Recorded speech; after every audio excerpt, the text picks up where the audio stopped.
I want to show you how I'm going to put together the journal that I'm making for myself. Each one of the fun packs has 2 of these file folders. I'm still waiting to come across a huge stockpile of these. I did have a few, so I put some into the fun packs. I will be listing the smaller ones separately in my Etsy shop when I can get around to that. That said, I'm going to make another cover with one of these. The length of this file divider or folder, sometimes I call it folder because sometimes they are attached and they open up. This is just one piece, so it's sort of a divider. It's about 12 inches across, and actually it was a little bit more than 12. The tiniest bit more than 12, at least on my paper cutter.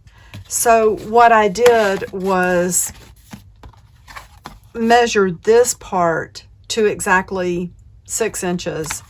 And that left, because this is going to be the front, that left the back a little bit bigger, which I want, because I don't want this hanging over too far and not having anything to counter that. Anyway, that was my first step, cutting this with the front being 6 inches across. And now I'm going to think about how I want to turn this into a journal.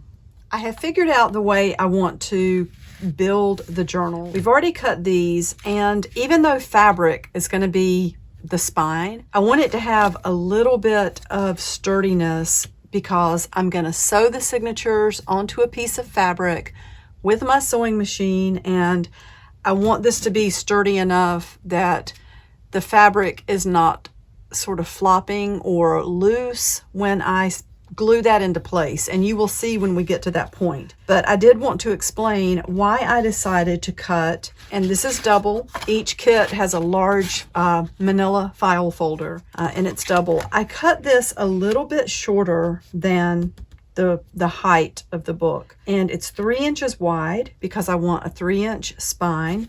We're going to pull these in close together when I actually glue the fabric down. This paper is going to be completely hidden because the fabric's going to come to the top, and we're going to have glue, so this is going to be hidden down inside that fabric, but it is going to make the journal a lot sturdier. I also like that this can curve a little bit, so I think it's just going to be, perfect for what we're doing. Each kit or fun pack also has a piece of fabric that came from my work desk. I love to lay a piece of fabric down sometimes and it gets all stained up and it ends up kind of grungy. Each piece of fabric came from a different piece of the larger piece of fabric. So some pieces are a little more grungy than others.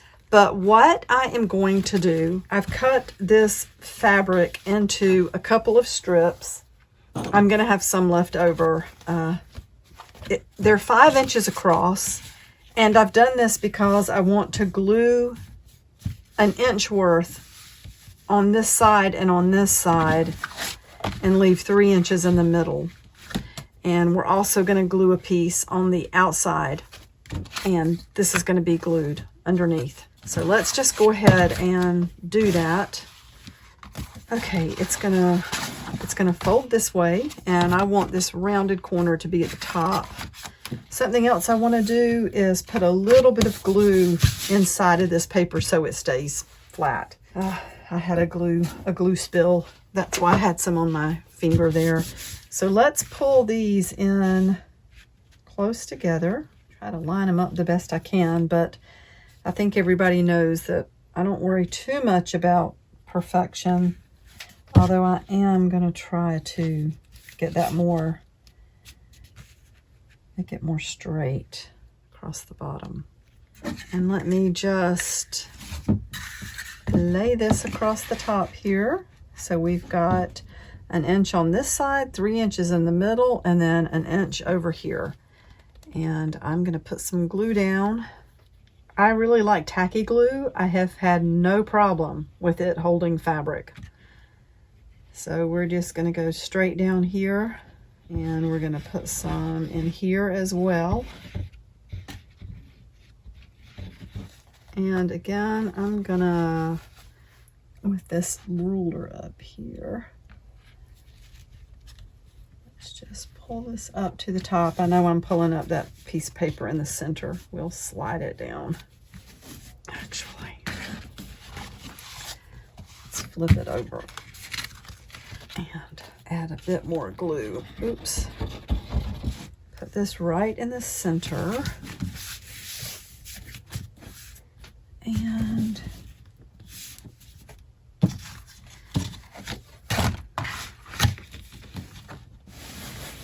okay.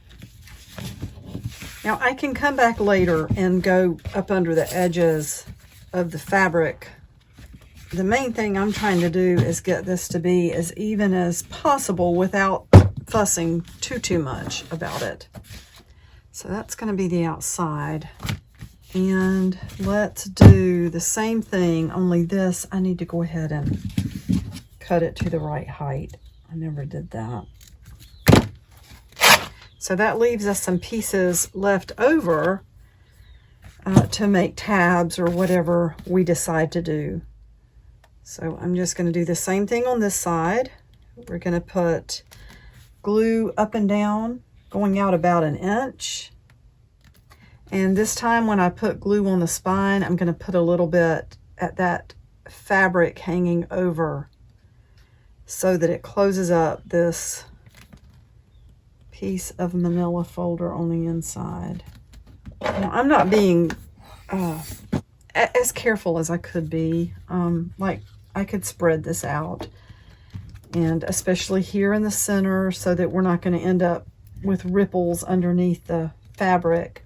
Although I don't know if that would happen anyway because this fabric is so thick. So now let's put this down.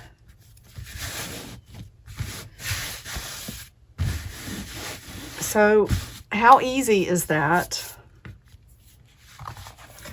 And that's going to be the journal. And I do like the way that piece of file folder in there is flexible, but it still gives us some, gives it some body, you know, so that it's not so,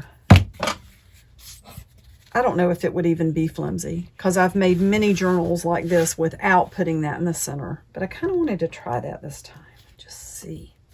And then I usually go back and add you know, glue where I need to, if I feel like there are any edges that are not glued down properly.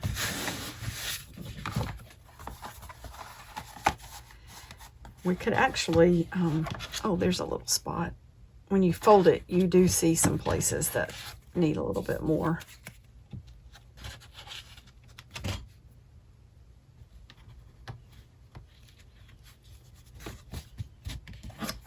Okay, I'm going to curve this a little bit and just sit that to the side.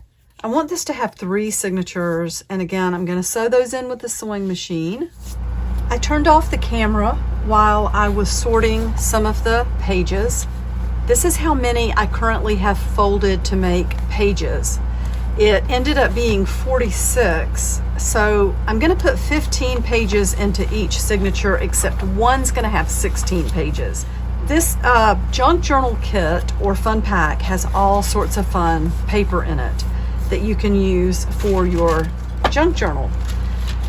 This is a page that is in every kit and is so delicate. I thought about using it to make a book page, but then I saw how pretty it was over something else.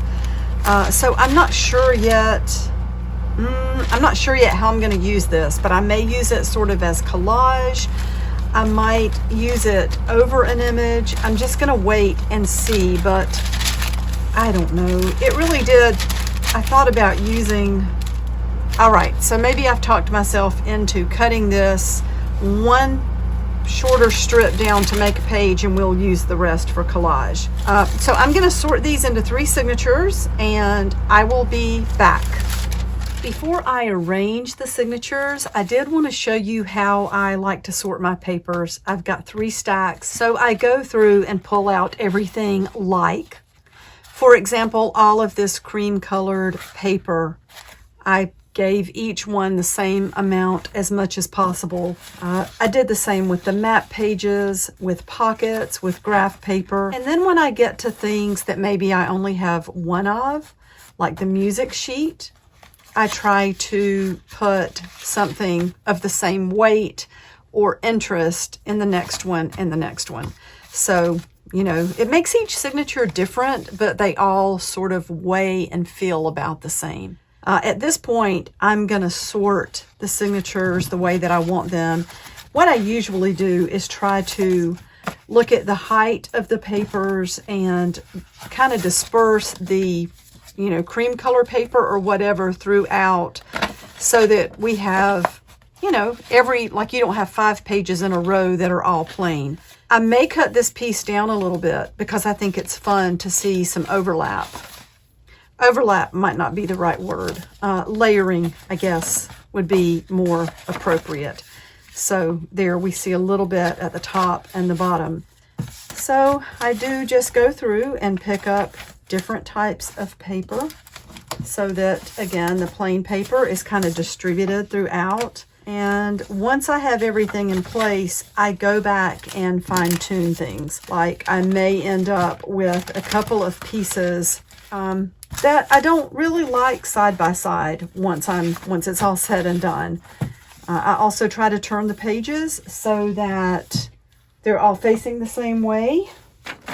This one looks a little tall, but actually it's okay. I wanted to stop and measure that one. I'm probably going to have them all even at the bottom and the different layers at the top. So let's just keep putting the papers together. That's fun. That was a composition book that had been written in, and every pack should have a page like that. Let's just keep going here. I wanted quite a few pockets in here because I'm going to be using this for my daily writing and planning and junk and art journal. So it's gonna fill up, and it's gonna have little bits and pieces that need to be tucked in. Sorry, I'm kind of down off camera, but I don't want to get on these piles I have here. So here we've come to a place where, you know, I'm at the center. I'm not sure this is the way I want it to be, so this is where I fine tune. Sometimes I like to have a really pretty image in the center of the signature. So I think I'm gonna put this in this way, and we will put maybe this small piece of computer paper in between here. And here is yet another pocket. So actually I might do this. And there's one more piece here. So I'm going to come back up here to the front and put this really lightweight, almost transparent piece there in the front. So I'm happy with this. I'll stack that one up. I'm going to go ahead and get the other two ready, and I will be back to show you how I'm going to sew these signatures in. It'll be really fun. Thank you so much for watching. In the next video, we are going to bind the signatures into the journal. I'll see you soon. Bye for now.